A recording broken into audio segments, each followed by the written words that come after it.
Hey, good morning. Okay. Always wanted to do a video like this, so I figured I'd do it this morning. Uh, something different, whatnot. I want to do this. This is just a little documentary for me, things I have been through with a couple of bikes, and just put things together. So let's turn this around, and then I'll start. Okay, so this is where I'm going to start at, right here. And this is our 2016 cross-country tour. So it looked nothing like this when I first got it. So now the reason why I'm doing this video is because I'm the basic average guy that watches YouTube and watch all them beautiful bikes and guys that put them together and whatnot. And I'd be like, well, damn, why can't I? Why can't I do something like that? Or I would like to do something like that, but I ain't got all that money. Not at all. Not at all. I mean, these guys spend thousands of dollars on trying to put it together. So I'm the average guy trying to make it, trying to do a little something and not be flashy, but just be different. Basically, just be different. So when I first started out, the first thing I did was get my trunk cut down. That was one of the first things I wanted to get done. I thought that was so sexy. I was in Daytona, and then I seen a gentleman, Evo, with a trunk that was cut down. Evo gave me that idea, and I seen it. I said, "Well, damn, that looks sexy as hell." When you cut the trunk down, you lose the capability of carrying two full-size helmets. That was the big thing about the Victory motorcycle in the trunk, that you can put two full-size helmets inside of the trunk, which was really nice and had one of the greatest storage places it can probably ever have on any bike, whatnot. So I thought that was cool when I first started out. So that was the first modifications that I wanted to do on the bike. So then I said, okay. Then I seen another guy, and he had these speakers. Well, I really wanted to get a different type of lid, but I couldn't afford them lids at the time. They were too much. So another friend of mine ran across a deal that said, hey, I got these lids that, hey, I don't want them. You can get them from me, whatnot. And I said, no, because I really didn't start out wanting these, what they call 8-inch mid-bass speakers. I didn't want that. But I wanted the other group type of speakers that come with not the cross country, but the X1. They had the best type of lids and speakers I like. I said, okay.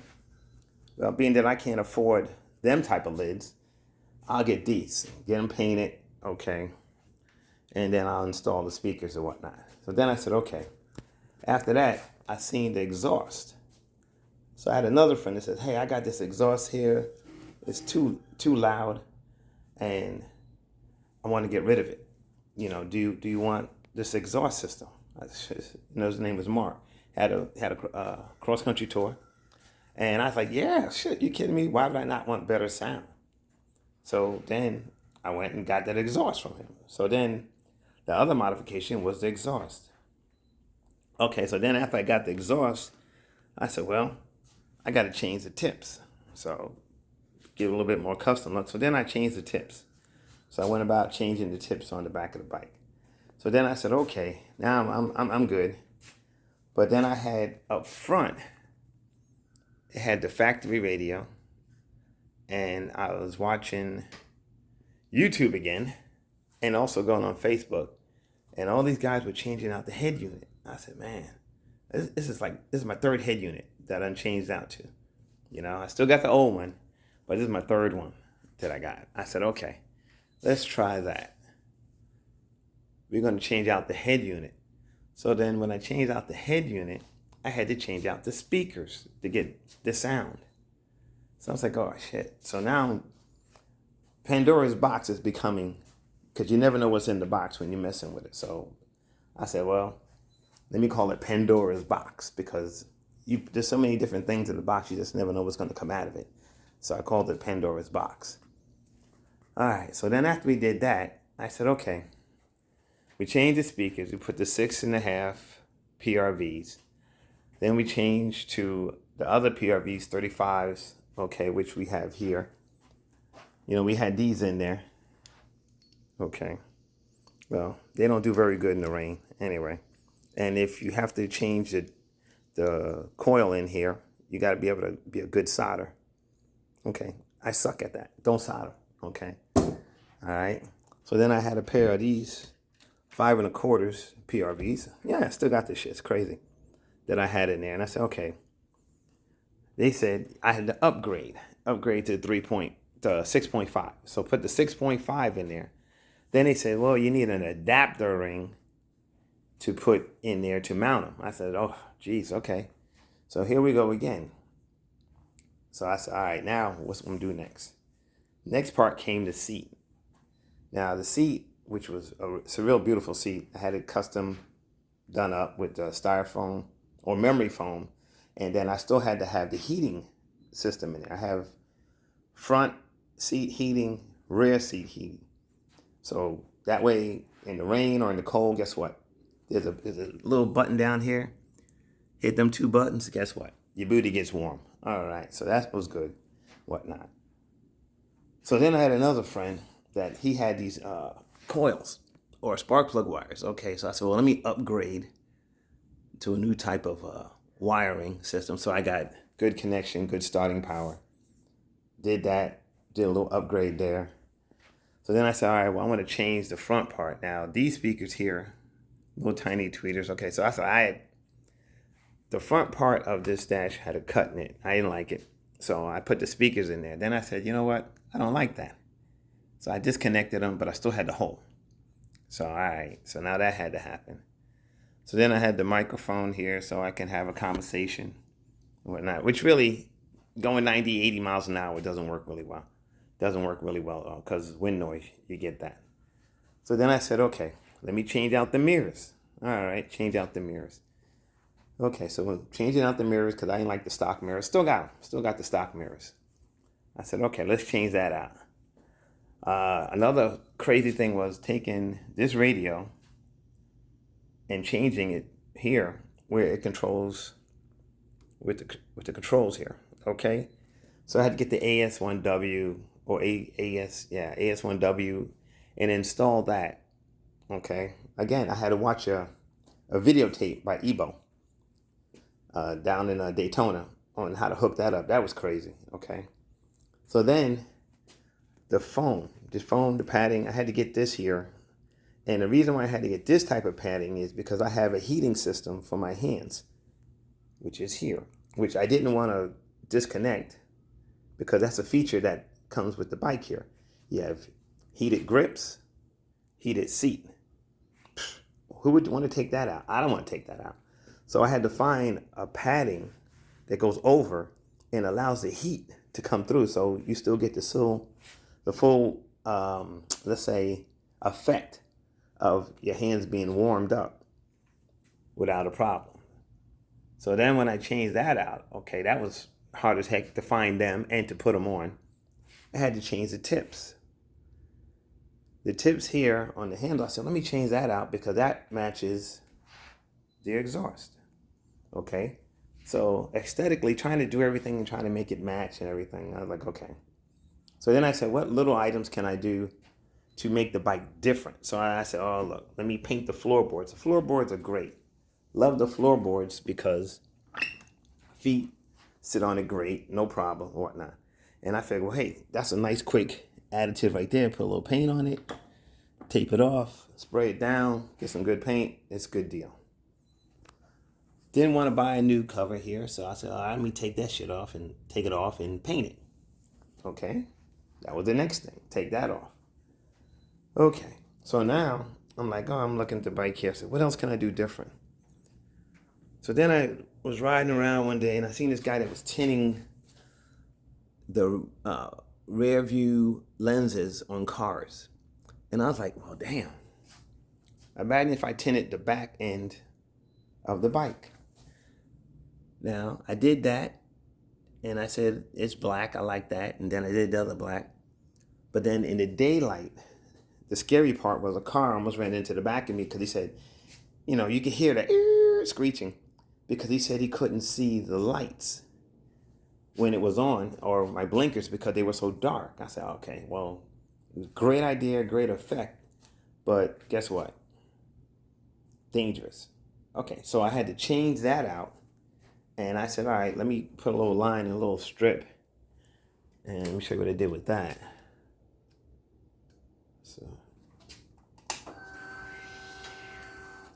So what I did was, I went and removed some of the tint. So that way, when I'm making turns, people don't run into the back of me. So then I said, okay, well that's cool. I mean, that's a good idea. I did the front.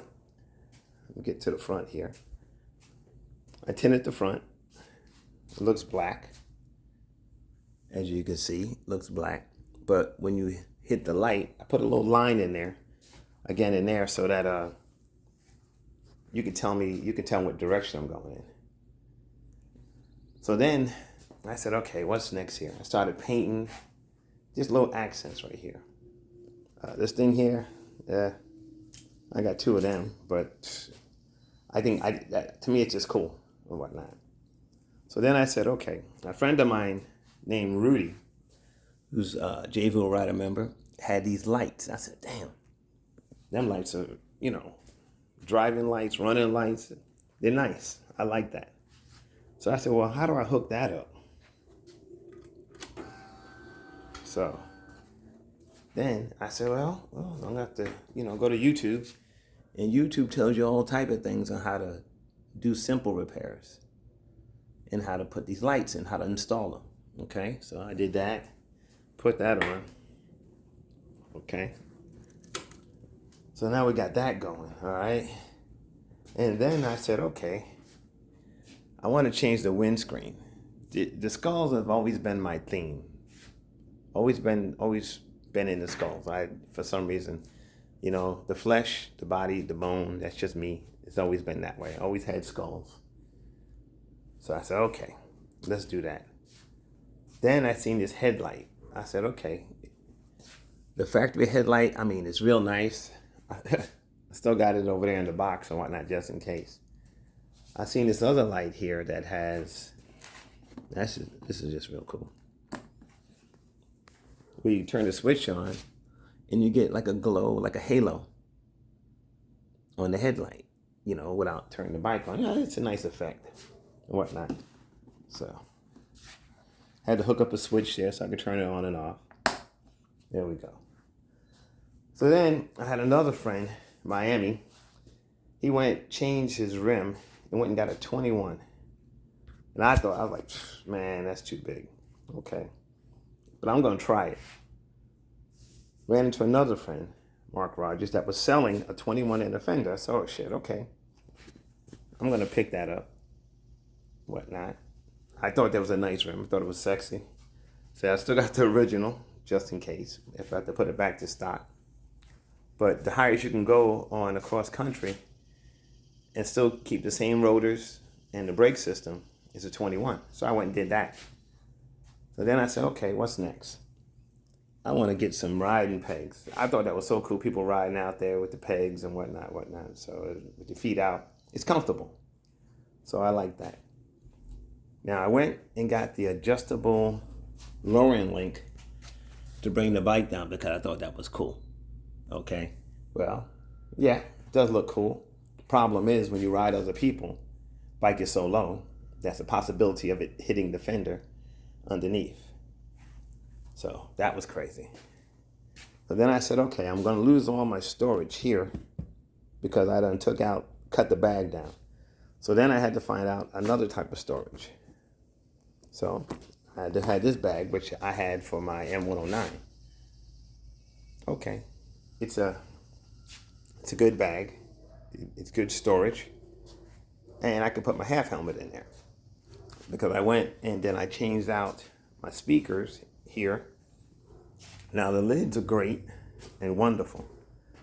But the only other problem is, okay, I went and I put a set of 10s on both sides of the bag.